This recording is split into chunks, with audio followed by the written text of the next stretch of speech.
games did. Another area of these platforms. I made a very tough jump there. I don't recommend necessarily doing that jump unless you can master the power adapter or the super adapter.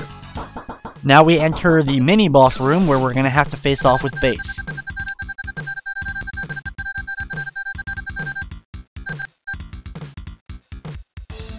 Now this battle is definitely pretty tough to deal with. His first shot's going to miss you because it's going to go right over your head. When he's on the same plane as you with that shot, it's going to hit you, so you want to try to avoid it if you can. I don't recommend moving around too much at the beginning of the battle just because his jumping pattern will allow you to hit him a lot before he ends up becoming really a nuisance. He then starts to just jump anywhere near you and around you, and it becomes a real pain to try to avoid him. Get full charged up shots when you can, and avoid as many shots as possible. The main one you want to make sure you absolutely avoid is his full charged up shot.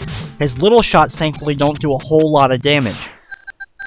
The worst part about this battle is the fact that we just have another boss battle right after this. If you want to, you can try to get some health and a little bit of items from these kind of roach motels right here, between here and the boss room, but it's hit or miss. Sometimes they're going to give you a big item upgrade, sometimes they won't give you any. You need at least over half health in order to defeat this upcoming boss with just the Mega Buster. I recommend, especially if you've never played the game before, use Slash Man's ability against Guts Man here, the new and improved Guts Man.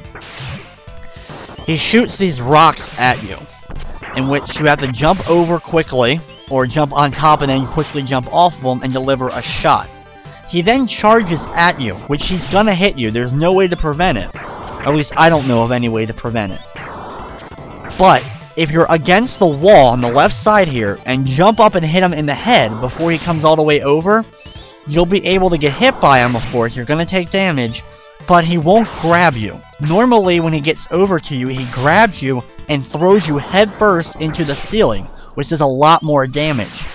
If you can avoid getting thrown into the ceiling and just taking the damage from him running into you, you should be able to last long enough with about the amount of health I had, a little over half health, and win the battle. It's one of those battles where having an energy tank is going to definitely help you.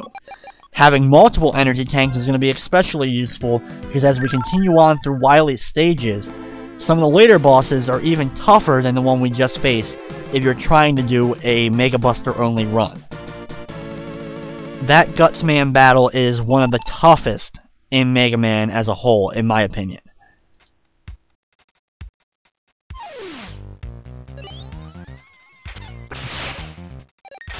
Now this is Wily stage number 2, and it's similar to the first one that we're going to have to deal with a mini-boss, followed immediately by the actual boss of the stage.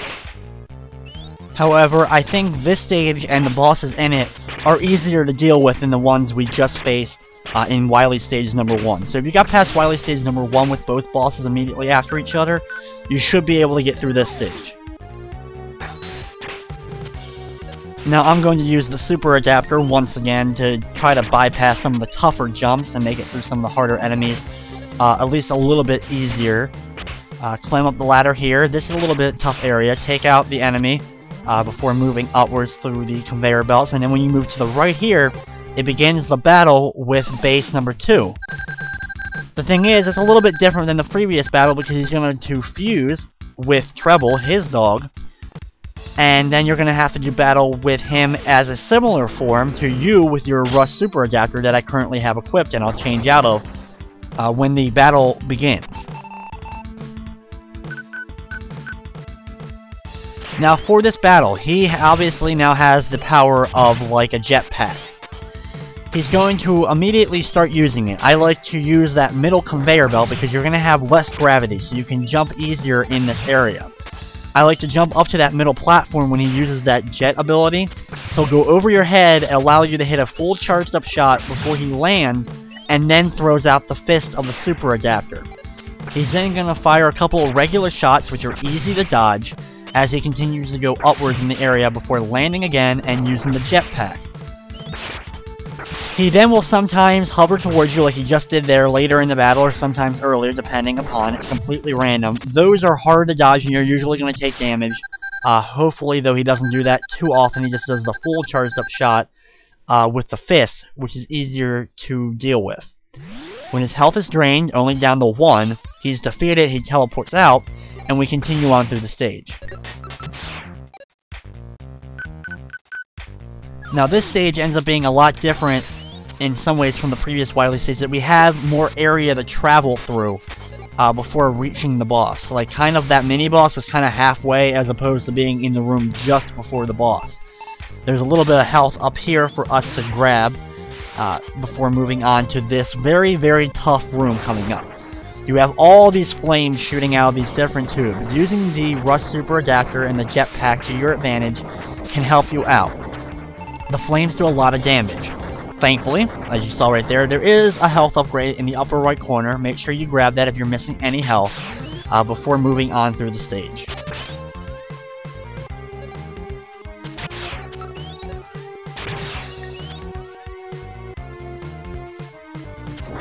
Now in this room, if you need some more health, you can go ahead and grab the extra health in the upper right corner here, which is a little bit challenging to grab without actually taking any damage to get it. Sometimes it's really not worth it unless you know the exact point when to jump.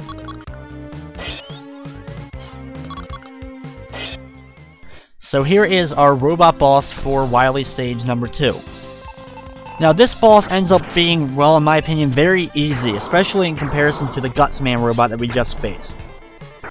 He shoots out 2 flames, usually, and then he likes to hover up a little bit and charge at you, which you can easily slide under. He then backs back up, which you can slide under again to get back to the left side of the screen. He then flies out, usually after shooting 1 more flame. He'll fly up in the air, leaving you with a little army base, where these little turtles will come out, 3 of them. You can take them out with a few quick shots to destroy each one of them before they do any damage, but if they get up in the air, they start spinning around and coming at you.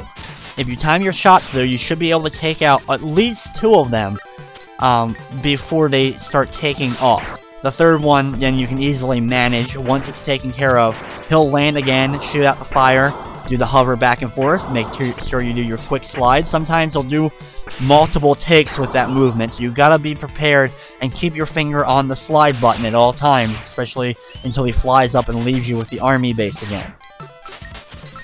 Keep repeating, taking out the turtles. He'll land, shoot him in the head with the flames, slide underneath of him back and forth as many times as you have to, and then keep going back and forth till his health is finally taken care of.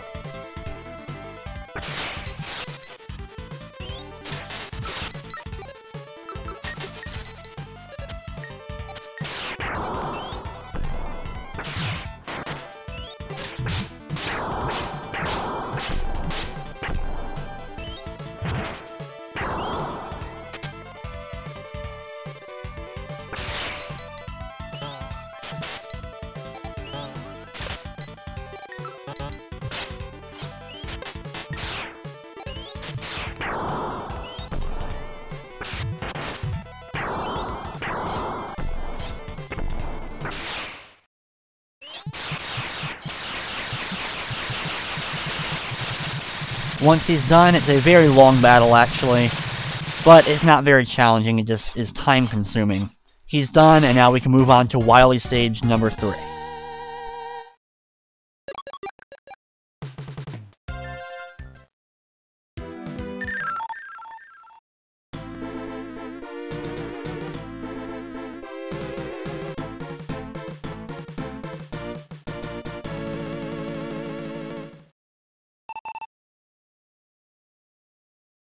So here we have Wily stage number 3, which has a lot of spikes to deal with.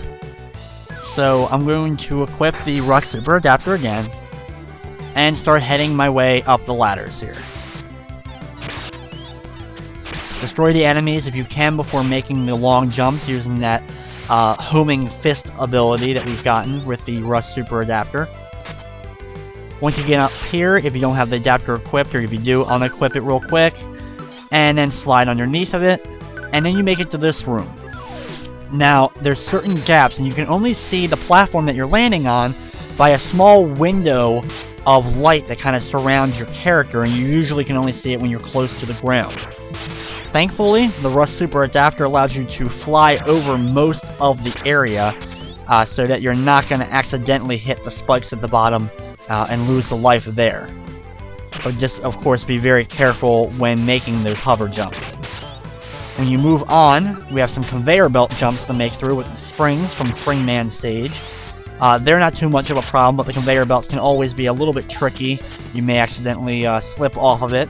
Thankfully, with the Rush Power Jet Adapter here equipped, or whatever you want to call it, I've called it probably 100 different things during this run, you should be able to survive very quickly if you press the jump button to avoid it.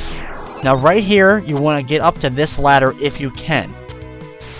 This path is a little bit tougher, but it's going to be worth it in the end. It has a whole nother series of disappearing and reappearing blocks. This is a very annoying sequence. You can use the Rush Jet Adapter if you want to avoid most of it easily.